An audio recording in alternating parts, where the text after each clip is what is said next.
ایک جوان تھا،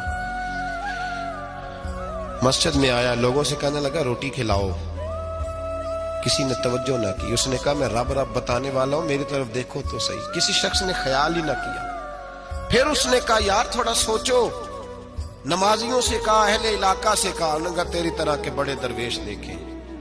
مسجد کے محراب میں وہ رب کریم کا بندہ انتقال کر گیا۔ جب فوت ہو گیا نا، لوگوں کا مزاج ہے، بیمار کو دوائی نہیں دیتے، جنازے پہ وقت پہ پہنچ جاتے ہیں۔ جب کوئی گر رہا ہوتا ہے تو سہارا کوئی نہیں دیتا، جب کوئی گر جاتا ہے، ٹانگ ٹوٹ جاتی ہے، تو تیمارداری کو زمانہ پہنچ جاتا ہے۔ اور بزرگ، وہ نوجوان اللہ کا نیک بندہ مسجد کے محراب میں فوت ہو گیا۔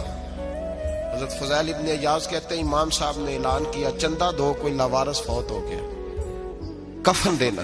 چندہ کٹھا ہوا، کفن خریدا، جنازہ پڑا، عشاء کے بعد دفن کر کے آئے۔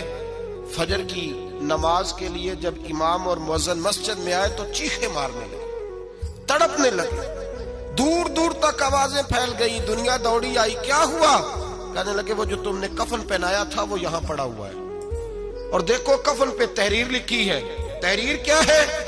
عرش کے مالک نے فرمایا میرے دوست نے روٹی مانگی، تم نے دی نہیں، اس نے تمہیں میرے قریب کرنے کے لیے اپنی طرف توجہ کرائی، تم نے کی نہیں، اور میرا یار تمہارے کفن کا محتاج تھا، سنبھال کے رکھو اپنا کفن، میں نے اسے جنت کا لباس عطا فرمایا۔